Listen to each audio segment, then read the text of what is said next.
Você está na sala, mas é como se não tivesse. As conversas passam por cima de você como se fosse vento. Você não vê as piadas, não reconhece os códigos, não fala a língua deles. Você observa, sorri quando é seguro, concorda quando é óbvio, mas no fundo está contando os minutos para poder voltar para o seu canto. Não é porque você não gosta das pessoas, não é isso, mas é que você sabe que ali não é o seu lugar. É como você está num país onde todo mundo conhece a música menos você. E daí você não dança porque você não conhece e também ninguém te chama para dançar. E é aqui onde o dinheiro também começa a escorrer. Porque a promoção não vem só de quem tem competência, mas sim de quem é lembrado, quem tem conexão. As parcerias não nascem só de propostas. E você que se mantém fora da roda acaba não criando ponte nenhuma. E aí você não é chamado para aquele projeto importante porque você não se envolve muito. Às vezes não recebe aquela indicação quente, aquele contrato grande, às vezes não chega para você porque a pessoa pensa que você não queria, não estava tão motivado. Você acha que está tentando evitar o desconforto, mas no final das contas está aceitando viver com menos. E aceitando viver com menos ano após ano, só porque a gente não quer enfrentar a situação ou a sensação de se sentir deslocado. E essa sensação, ela não some, ela simplesmente só custa caro. Existe um padrão profundo operando na sua vida, que é o esquema de isolamento, e a gente vai ver nesse vídeo como ele impacta a sua vida profissional. A gente se sente presente até na vida fisicamente, mas ausente mentalmente, afetivamente. E como eu disse anteriormente, a gente não está lidando só com evitar esse desconforto, mas sim com pagar caro por isso. Também nesse vídeo a gente vai entender por que você se coloca de fora da roda profissionalmente, como esse isolamento vai sabotando as oportunidades, por que você é competente, mas é invisível, e também como é que a gente vai desenvolver essas conexões mais seguras. Primeiro, a gente vai começar falando sobre o esquema do isolamento. A gente tem uma playlist de curso de terapia de esquemas mentais, onde a gente tem vídeos lá, e tem uma playlist só de esquema de isolamento também nesse canal. Mas falando do esquema de isolamento, é um padrão profundo, duradouro, caracterizado pela crença de que você é fundamentalmente diferente, estranha ou inadequado para situações sociais. E isso vai gerar um monte de pensamentos, um monte de crenças e um monte de comportamentos. Mas no ambiente profissional, como é que isso se manifesta? A gente vai evitar fazer networking, não participar de conversas informais, trabalhar sozinha, preferir trabalhar sozinha mesmo quando a colaboração seria melhor, e você vai ter muita dificuldade de se promover ou divulgar o seu trabalho. A origem de um esquema de isolamento, ele vem da nossa infância e pode ter começado desde algo simples, vamos dizer assim, como uma família onde os pais eram de uma geração muito diferente dos filhos, muito mais velhos, onde essa pessoa também não tinha irmãos, ou ela foi criada num ambiente onde os irmãos eram muito distantes, não tinha amigos, irmãos próximos, como também bullying e rejeição na infância. Uma família que não ensinava habilidades sociais, uma sensação de que a minha família, de que eu era diferente, que a minha família era diferente. Quando a gente tem uma família que vive num contexto às vezes muito diferente mesmo, a gente vai criando esses pensamentos, essas crenças a nosso respeito, a respeito da nossa família. E alguns traumas, vamos dizer assim, generalizando, alguns traumas que fizeram eu interpretar que ambientes sociais e pessoas são perigosos. A gente também tem um perfil, um temperamento de pessoas mais introvertidas, que também associando a famílias que não modularam, não ajudaram ela a modular essas emoções de perigo frente às situações sociais, culminaram nesse esquema de isolamento na vida adulta. Porque a gente sabe que tem crianças que são mais extrovertidas, que buscam mais por novidades, que são mais impulsivas. E tem crianças que são mais introvertidas. E esses comportamentos, os pais conseguem fazer uma modulação na infância, mas nem sempre a gente passou por essa intenção dos pais de modular um comportamento diferente. Então, o temperamento, mais o ambiente, mais vivências traumáticas ou vivências reforçadoras fazem a gente ter um esquema de isolamento na vida adulta. E o que acontece com a nossa cabeça quando a gente tem um esquema de isolamento? Tem momentos que a gente fica com medo e começa a ter comportamentos para compensar esse medo. Por exemplo, o medo de achar que as pessoas vão perceber que você não pertence. E por causa desse medo, você vai para uma reunião achando que as pessoas vão pensar que você é um impostor, que você é isso e aquilo, você vai ficar mais quieto, vai sair antes de terminar, vai evitar aquele momento social. Você pode pensar que você não sabe fazer essas conversas mais sociais, mais casuais, começar a ficar paralisado quando começa um assunto. Porque na tua cabeça você vai achar que você não sabe puxar papo, que você não sabe manter o papo, que você nem quer passar por esse desconforto do silêncio. Você vai preferir uma mensagem de texto, um e-mail, algo mais direto. Você pode ter a sensação de que as pessoas elas têm códigos sociais, de que elas têm percepções, linguagens que você não sabe. E você observa essa interação, você observa esses códigos, isso te dá mais ansiedade, você se sente menos pertencente ainda. E mesmo fisicamente estando ali, mentalmente você está cada vez mais distante dessas pessoas. Você pode até ter medo de falar e parecer estranho, ficar até ensaiando mentalmente algumas coisas, prefere não falar do que falar alguma coisa errada, falar alguma coisa inadequada e fica analisando as coisas que você vai falar, as palavras, as pronúncias. E aí, para lidar com tudo isso, você vai racionalizar esse seu isolamento. E vai pensar que é melhor estar sozinha do que mal acompanhada. E fazer as coisas sozinha é uma escolha, você prefere fazer assim. E até começa a criticar as pessoas como superficiais, esses assuntos são inadequados, são chatos, fofocas, eu não me encaixo nesses assuntos. E assim a gente vai construindo esse isolamento. Esse isolamento, em alguns contextos, pode ser que não prejudique, mas financeiramente, se tu precisa às vezes estar conectado com pessoas que vão te gerar negócios, pode te prejudicar sim. E se tu ainda está um pouquinho desconfiado se você tem esse esquema, os teus comportamentos podem te mostrar um pouquinho sobre isso. Você prefere, por exemplo, almoçar sozinho, evita conversa, evita coffee break, sai rapidamente após as reuniões, não participa de happy hours ou eventos da empresa, tem ansiedade antes desses eventos sociais, tem um alívio até quando esses eventos são cancelados, tem medo de se conectar, até sabe que é mais solitário, que é mais isolado. Tem até uma certa inveja das pessoas que conseguem se relacionar facilmente. Cognitivamente, você pode perceber que você planeja algumas rotas para evitar esses contatos, esses encontros casuais com as pessoas, ensaia conversas mentalmente, analisa excessivamente as interações sociais e assume às vezes que os outros te julgam negativamente. E eu vou falar com você agora nesse momento de pessoa para pessoa que eu tenho esse esquema. E eu lutei bastante, principalmente para estar aqui nas redes sociais, para poder falar com as pessoas, até no meu trabalho. Tem um lado da minha profissão que me ajuda bastante, né? Estar com uma pessoa em sala, atender uma pessoa me deixa num ambiente confortável. Mas eu tive que aprender muitas habilidades sociais para viver o que eu vivo hoje. E muitas vezes os desafios que eu enfrento diariamente por estar em um ambiente com mais pessoas, não com um paciente, só eu e o paciente, para mim é um ambiente confortável, mas quando eu estou na clínica, por exemplo, isso eu conscientemente tenho que me colocar em situações para não reforçar o meu esquema de isolamento. A minha tendência, por exemplo, é ir almoçar na minha sala, mas aí eu vou me forçar a estar com as pessoas, vou me forçar a conversar com as pessoas, a fazer essas conexões e depois eu acabo até gostando, mas o meu automático é não querer fazer isso. Então, se você já está se identificando, já deixa um comentário aqui que a gente se une e vai se ajudando nessas dificuldades. E o quanto é importante a gente buscar passar por isso, até desenvolver essas habilidades, porque no mundo do trabalho você pode ser muito competente, mas se você não tem uma visibilidade, você pode acabar perdendo dinheiro e oportunidades, sim, porque nem sempre adianta a gente ficar insistindo em ser competente e não desenvolver essa parte, porque se você sabe tudo isso e ninguém vê, existe um prejuízo que se esvai, obviamente. Alguns projetos importantes as pessoas vão dar para quem? Para quem está mais em evidência ou está mais fresco na memória daquela pessoa. As promoções às vezes vão ser dadas ou vão ser pensadas mais nessa pessoa que esteve mais presente. Algumas indicações, por exemplo, no meu caso, né? Algumas indicações, algumas referências vão ser dadas para as pessoas que estão mais em evidência ou que criaram mais conexões, que mostraram o seu trabalho de uma forma, às vezes, em contextos de momentos casuais. Porque as parcerias, elas nascem de relacionamentos e não só de competência. Óbvio, tem parcerias que são só de competência, mas tem muitas oportunidades, parcerias, projetos, sonhos de projetos que nascem de relacionamento, de conversas.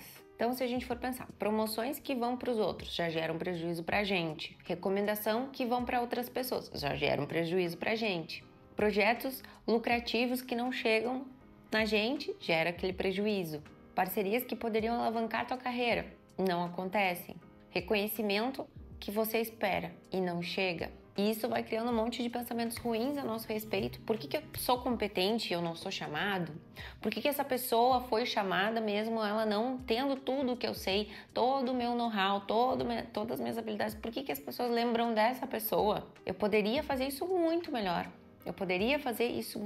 Só que chamam aquela outra pessoa. Então a gente vai criando também crenças ruins. Porque se o nosso trabalho ele é invisível, os créditos vão acabar indo para os outros.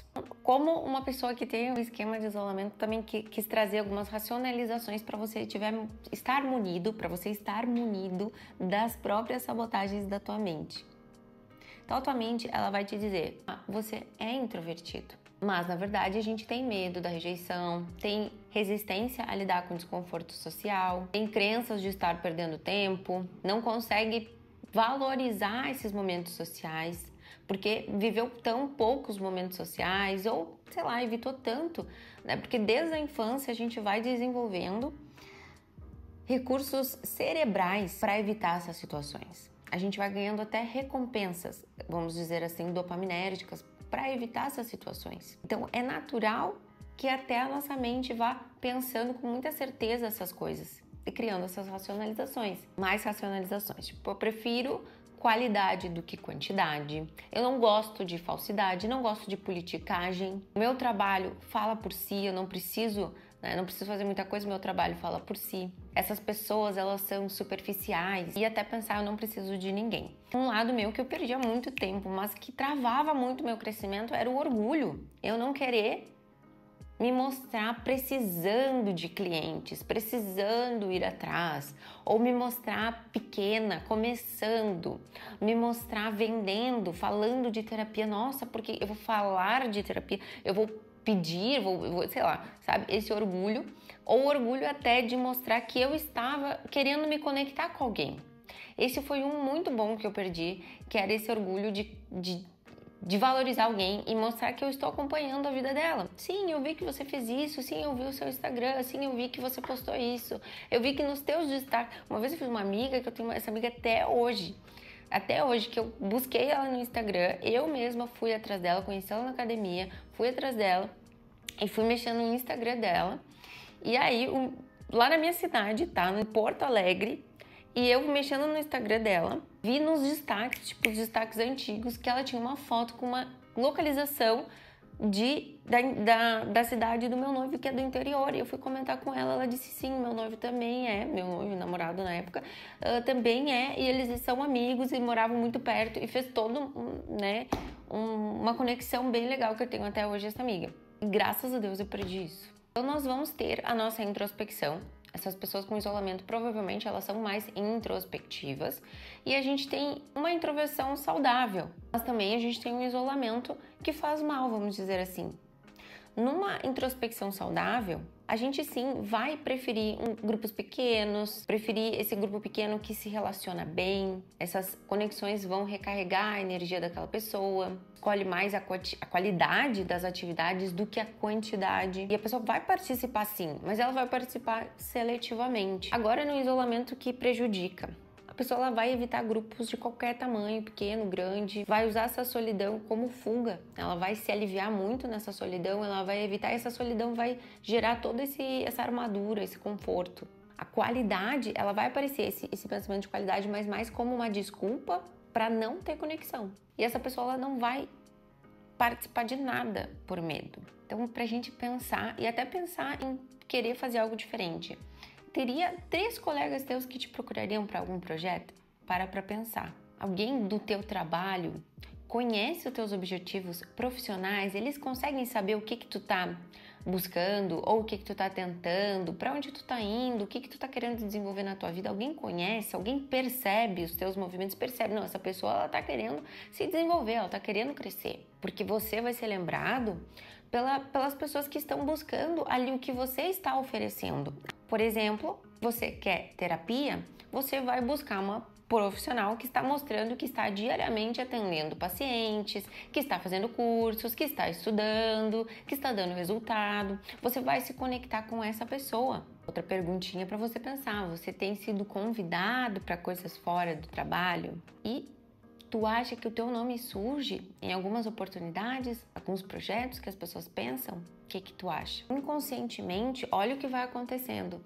A gente se mantém propositalmente fora do radar das pessoas, fora do radar de projetos. E isso pode até ter crenças de inferioridade, esquema de fracasso, de defectividade e vergonha, mas a gente vai criando esse conforto. E também pode ter aquelas coisas, né? Se ninguém me vê, ninguém me critica, ou ninguém vai me desafiar a ter que me expor de alguma forma. Você vai fazer trabalhos excelentes e não vai divulgar, por exemplo. E aí a gente até eu consigo imaginar o que a gente pensa, né? Já que eu sou boa, se eu sou boa mesmo, as pessoas vão me ver naturalmente. Eu não preciso fazer isso. E aí você vai evitar os eventos que podiam te dar um networking, que podiam aumentar as tuas conexões. Aí tu pode até pensar, ai, não, networking é falso, eu não gosto dessas coisas, não preciso disso, prefiro ficar na minha casa, eu já não tô mais nessa fase. Gente, eu consigo saber exatamente o que vocês pensam, porque como eu tenho esse esquema, eu participei um ano de um grupo de empresários, onde a gente tinha que ir semanalmente, tinha que fazer um pitch de vendas, tinha que fazer esse networking. E para mim, estar lá era legal, mas até ir lá eu tinha inúmeras crenças. Nossa, que perda de tempo, eu devia estar estudando, eu devia estar atendendo, eu não queria conversar essas coisas, enfim, mas ajudou muito a eu enfrentar esses pensamentos. Então é muito natural a gente viver um momento de tensão no corpo, coração acelerar nesses momentos, de ter que se expor, a mente dar branco em conversas, não saber o que dizer, ter medo do silêncio, pela falta de habilidade até de puxar assunto, de fazer um assunto fluir. Até é interessante para quem tem esse esquema fazer terapia, né? Porque a terapia nos ajuda também a nos tornarmos pessoas que sabem conversar, que sabem expor suas ideias. É mais um ponto positivo, porque vamos pensar assim, quando uma pessoa tem uma fobia, a gente faz uma desensibilização sistemática. E vamos supor que você tem uma ansiedade social por achar que você não tem as habilidades, por ficar nervoso, etc. Mil pensamentos. A própria terapia ela já vai tirando esse peso, vai fazendo uma desensibilização sistemática, que é a gente expor a situação fóbica de forma sutil e gradualmente aumentando. Vamos dar um exemplo. Se eu tenho medo de sapo, por exemplo, eu tenho medo de sapo, eu começo a enfrentar isso vendo imagens, depois eu vou ver, sei lá, imagens fofinhas, depois eu vou ver uma imagem real, depois, sei lá, até ao ponto de ter o contato. E olha que doideira, né? Até as nossas estratégias físicas aparecem. Muitas vezes você vai perceber que em situações sociais você vai sentar de uma forma estratégica para poder sair mais cedo. Você vai evitar situações mais centrais ali onde fica em destaque. Você vai usar até alguns móveis, algumas barreiras para evitar um contato com as pessoas. Fala, a gente vai ser muito objetivo. Talvez até vai ser uma pessoa que só responde quando é diretamente perguntado para você. Você não vai ser aquela pessoa que vai instigar um assunto. Vai ter uma resposta curta, objetiva. E às vezes isso até é falta de habilidade social. Vou dar um exemplo que eu me lembrei, nossa, muito no início assim, da minha faculdade. Uma vez uma pessoa me salientou e me evidenciou essa situação comigo, porque uma pessoa perguntou assim pra mim, você faz faculdade de psicologia e tal, tentando puxar um assunto, e perguntou qual matéria você prefere. E aí na época, né, a PUC vivia muito psicanálise, daí eu falei, psicanálise, e cortei. E aí uma pessoa que observou disse, nossa, Julia, você podia ter instigado mais o assunto, essa pessoa estava tentando puxar um assunto contigo, mas na verdade eu estava tão nervosa em responder certo que eu nem percebi que eu poderia puxar um assunto, contar as minhas preferências, enfim. Algumas estratégias físicas, que a gente já falou, mas algumas coisas mais do corpo vão aparecer, né? Uma pessoa mais com os braços cruzados, evitar o contato visual prolongado, uma postura mais fechada, mais rígida. Algumas estratégias também é a pessoa chegar na hora... vai ter um evento. Ela chega na hora certa, Não chega nem antes para fazer um social, que é super importante, né? Falando em networking, amigos, etc. Tu às vezes chegar antes e ficar um pouquinho a mais depois. Mas não, essa pessoa ela vai ter estrategicamente esse timing certo. E por causa disso ela vai perder muitas conversas importantes. Ela não vai nem se aquecer socialmente, porque esse aquecimento às vezes até tira um pouco assim do peso ou, sei lá, né, nos conecta com as pessoas do evento, de quebra. Essa pessoa também ela vai escolher projetos onde ela fica mais sozinha, onde ela faz as coisas mais sozinha, vai evitar esses trabalhos com muita gente, vai preferir essa comunicação mais por mensagem, por e-mail. Pode assim, ó, se tornar especialista em coisas que ninguém quer fazer. Olha que louco, né? Outros pontos, são muitos pontos, né, que fui colocando aqui pra gente falar, mas muitos pontos, por exemplo, da pessoa não querer ser elogiada, evitar essas situações de reconhecimento, evitar até aniversários, despedidas, vai sempre redirecionar os créditos para outras pessoas, não vai conseguir ficar um minuto com aquele elogio, vai passar para outra pessoa. E pode ser que para manejar tudo isso, essa pessoa cria até uma persona profissional.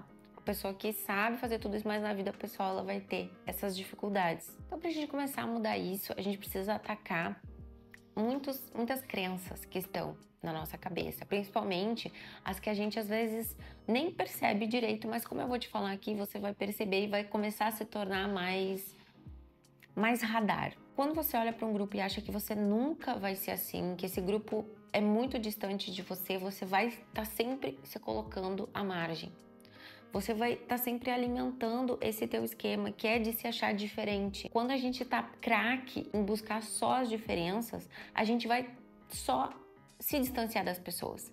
E se a gente começa a mudar isso, querer buscar as coisas parecidas que eu tenho com o grupo, a gente vai conseguindo mudar como se fosse, né, um software que eu tô usando, só diferente.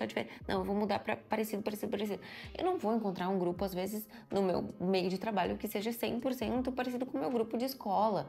Isso vai ser muito difícil, mas se a gente busca as identificações, a vida fica mais leve, fica mais fácil até da gente encontrar assuntos. Quando a gente quer também entender os códigos, quer entender tudo que eles falam, as piadas internas, às vezes a gente não vai entender, ou às vezes até não entender, quando a gente se torna mais leve, vai te ajudar a interagir com o grupo, vai te ajudar a entrar nesse grupo. Você mostrar que você não sabe, ou que você não entende, ou que você é a parte do grupo que está sempre perguntando, vai tirar esse peso da desconexão. Outro cacuete mental que nós temos, vamos dizer assim, é achar que as pessoas pensam coisas ruins ao nosso respeito, que nós somos estranhos, que nós somos isso, que essa... E as pessoas podem pensar, não tem problema. E se elas pensarem, você pode fazer até piada disso. Elas podem até ter vontade de conhecer esse teu jeito. Porque se você não levar essa tua vontade de controle do que os outros pensam de você de forma mais leve, você vai cair em vários pensamentos de interpretar silêncio como, sei lá, estão falando de mim, estão me desaprovando, eu fui inadequado. Também a gente pode ir para aquele lado, né, de achar que as pessoas são falsas, de que elas não estão interessadas no assunto. E eu já vivi muito isso. Só que ao mesmo tempo a gente não ganha nada com isso. E a gente cria esse mecanismo para se proteger da rejeição. A gente usa essa desculpa da autenticidade para não se esforçar socialmente.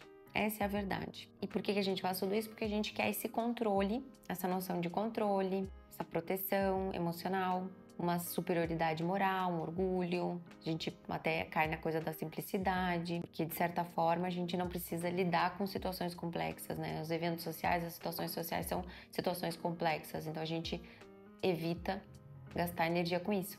Então, para quebrar isso, a gente vai percebendo esses pensamentos e eu tenho certeza, né, que esse vídeo já te trouxe muitas clarezas para te se tornar esse radar de situações que você vem evitando. Porque se você tiver essa vontade de entender que essas situações, sim, estão te custando o lado profissional, estão te custando um preço muito caro, dinheiro mesmo, você vai entender que você vai ter que parar de fazer as estratégias que você vem fazendo a vida inteira para conseguir o seu sucesso financeiro e vai ter que começar a atacar essas coisas que te dão muito desconforto aos poucos.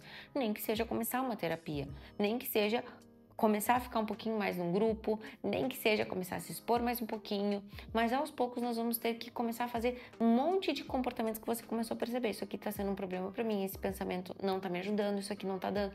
Então, a gente tem que começar a mapear esses comportamentos que me mantêm presa nesse isolamento E eu começar a querer mudar, por exemplo, se você conseguir mudar, óbvio que vai demorar bastante, porque é uma vida inteira se condicionando a querer encontrar diferença nas pessoas, mas se você condicionar a sua mente, eu trago até como um passo, por exemplo, da própria psicologia, né? A gente tem que ver um paciente e fazer um rapport. O rapport é inicialmente começar uma conversa, como se fosse uma conversa de aquecimento, onde a gente busca identificação. Então, quando a gente busca essa identificação nas pessoas, a gente vai automaticamente mudando esse nosso sistema de querer achar diferenças para achar as partes de identificação. Assim você vai ter assunto, você vai se sentir mais leve, mais pertencente. Quando a gente faz terapia também, a gente entende as situações que eu vivi, a minha família, as crenças da minha família, a gente busca mudar gradualmente, fazer um plano de mudanças, encontrar essas crenças que às vezes estão obscuras, pontos cegos que estão me travando, pensamentos ou medos que estão me travando. Você vai começar a perceber, esse momento eu não queria nem fazer uma pergunta, mas eu vou fazer uma pergunta para me destravar. Eu vou falar algo aqui a mais para fomentar um assunto, para eu adquirir habilidades. Eu me lembro que teve um momento da minha vida que eu sentava ao lado das pessoas lá na faculdade, 10 anos atrás, sentava ao lado das pessoas no ônibus e puxava um assunto. Todo dia eu fazia isso. E doía, era incômodo pra mim, mas eu fazia isso porque era a minha profissão que estava em jogo. Eu precisava fazer isso, eu precisava criar esses recursos. Então é isso, gente. Esse vídeo ficou super longo, então se você tem dúvida, quer deixar uma sugestão de vídeo, deixa aqui embaixo. Meu nome é Julia Von Wurb, sou psicóloga, sou terapeuta cognitivo-comportamental, trabalho com esquemas mentais. Aqui no canal tem muitos vídeos de muita coisa, tenho certeza que as playlists elas vão te auxiliar a encontrar esses vídeos. Um beijo e até o nosso próximo vídeo.